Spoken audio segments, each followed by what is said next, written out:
예, 안녕하세요. 오지성 TV입니다.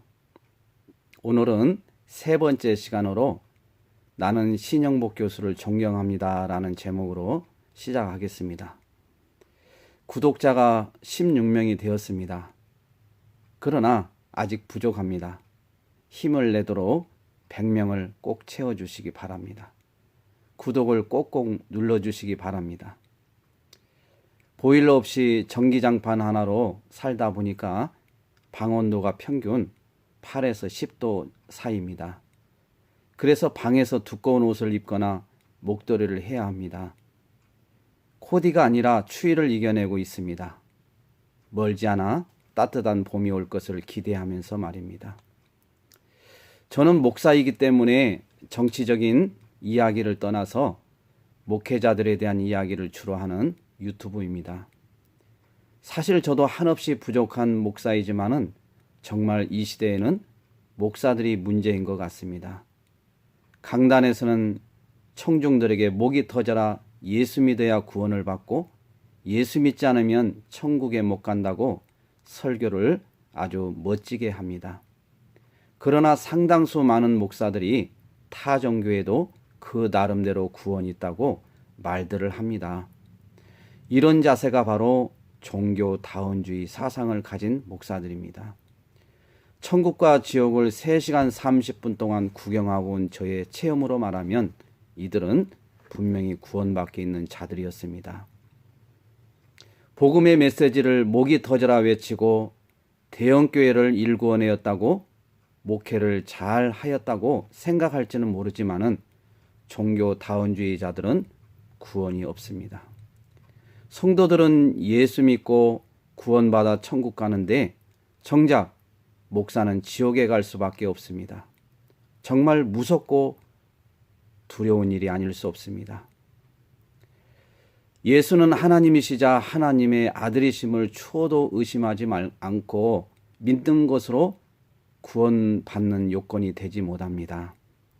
예수 그리스도 외에는 그 다른 어떤 종교에도 구원이 없다는 것을 단호하게 배격하고 외치고 거부해야 천국 갈 수가 있는 것입니다. 저는 평생을 믿음 생활하면서 중요한 2가지 관을 붙들고 하나님께 가려고 합니다. 첫째로 바른 신관입니다. 둘째로 바른 국가관입니다. 작금의 한국교회 목사들 중에 많은 자들이 바른 신관 대신 종교다원주의 사상을 가지고 목회를 합니다. 또한 바른 국가관이 아닌 대한민국 헌법을 벗어난 이상한 사상을 가지고 목회를 하는 목사들이 많습니다. 이런 목사들을 깨우치고 가르치는 것이 하나님께서 저에게 주신 마지막 사명입니다. 신영복 교수를 존경한다고 자신의 페이스북에 올린 전주 온고울교회 황희찬 목사를 대한민국 국민 앞에 고발합니다라는 글을 시작하겠습니다. 오해하지 말아야 할 것은 목사들을 공격하여 그분의 목회에 흠집을 내고자 하는 목적이 아니라 영적 지도자들로서 장차 하나님께 엄히 책망받아 구원 밖으로 이탈될 수 있기 때문에 회개하여 바른 신강과 바른 국가관을 가지고 목회하도록 하는데 목적이 있음을 밝힙니다. 제가 올린 페이스북 내용을 소개하고 마치도록 하겠습니다. 전주 온고울교회 황희찬 목사님께 묻습니다. 목사님께서 2019년 10월 20일 오후 7시 40분에 페이스북에 올린 내용에 대하여 같은 목사로서 도저히 받아들일 수 없어서 묻습니다. 신영복을 존경합니다. 글을 보고 정말 문제는 성도들이 문제가 아니라 목사들이 문제라는 것을 알았습니다. 그래서 요즘은 목사들을 위한 기도밖에 안 나옵니다. 분당 우리교회 이찬수 목사가 설교 중에 신영복을 존경한다고 설교한 것을 가지고 유튜브에서 이찬수 목사를 빨갱이라고 말하는 것을 보고 이렇게 말씀을 하셨더군요. 신영복을 읽는 사람과 읽지 않는 사람, 이 말 듣고 저도 읽는 사람이 되고 싶어서 감옥으로부터 사색을 정독하였습니다. 그리고 저도 존경하게 되었습니다. 신영복을 존경합니다. 이렇게 글을 올리셨더군요. 도대체 존경할 인물이 그리도 없으신지요?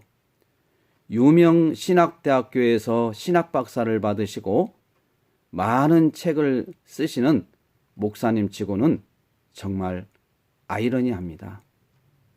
이 글을 쓰는 것은 목사님 혼자서 가지고 계시는 것이 아니라 교회 교인들에게, 출판한 책을 읽는 독자에게 행여나 그 사상이 오염되지 않을까 하는 염려 때문에 안타까운 마음을 가지고 갑이 펜을 들었습니다. 제 고향 순창에서 어떤 일이 일어났는지 아십니까?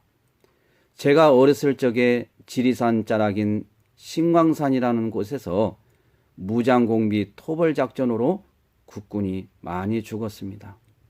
두어 달 이상 마을에 텐트를 치고 국군이 주둔하고 있었고, 마을 주민 전체는 국군에게 밥을 지어드리고 빨래를 해드리는 등 뒷바지를 하며 힘껏 도왔습니다.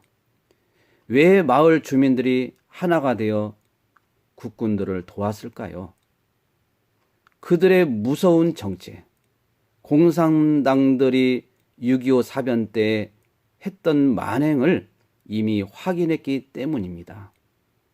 제가 앞서서 밝혔듯이 제 선친은 방앗간을 운영하여 전답이 많은 부자였습니다. 그러나 6.25 사변을 겪으면서 집안이 풍지박살 났습니다.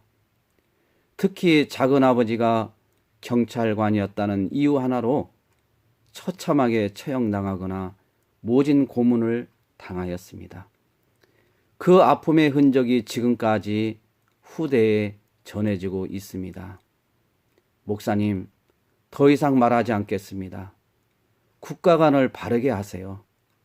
이 나라는 많은 유엔군과 국군의 피 흘림으로 지켜진 나라입니다. 같은 하나님을 믿는 목사인데 왜 이리도 목사님과 저와의 생각이 다를까요? 제가 잘못된 것입니까? 아니면 목사님이 잘못된 것입니까? 이 판결은 오지성 TV를 시청하고 있는 시청자분들께 맡기도록 하겠습니다. 제 지인 목사님은 그리도 동성애가 비성경적이라고 숨이 넘어갈 정도로 외치다가 투표 때가 되면 성경의 진리를 다 내려놓고 동성애를 지지하던 관계없이 그 당 그 후보에게 표를 던지더라고요. 그리고 자랑스럽게 말하고요. 사상과 신념 그리고 정치적 노선이 하나님의 말씀보다 위에 있다는 것을 목사님들의 일그러진 모습을 보고 저는 절절히 깨닫게 되었습니다. 이러면서 어찌 성도들 앞에서 동성애를 반대를 하고 비성경적이라고 설교를 할 수 있습니까? 저는 목사들의 이런 일그러진 모습에 이미 오래전에 말을 잊고 사는 목사입니다. 한국교회는 목사들이 문제입니다. 정말 문제입니다. 황희찬 목사님 정말 예수 믿으신지요? 당연히 믿으신다고 말씀하시겠죠. 그러시면 즉시 회개하세요. 목사님의 모습은 하나님의 자녀가 맺는 열매가 분명히 아닌 것 같습니다. 제가 제 페이스북에 글을 올렸습니다. 황희찬 목사님을 지지하는 분들에게 아주 심한 말을 들었습니다. 또한 그 중에 몇몇 분들에게 격려의 말도 들었습니다. 이것은 누가 뭐라고 해도 제가 죽을 때까지 붙들어야 할 바른 신관이자 바른 국가관이기 때문에 확신을 가지고 목사님께 회개를 촉구하는 것입니다.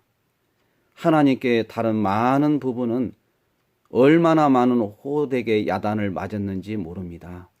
그러나 우리 하나님께서 저에게 줄 상이 없다고 하시면서도 마지막으로 저에게 하나님께서 오지성 목사의 바른 신관을 내가 너무나도 기뻐한다.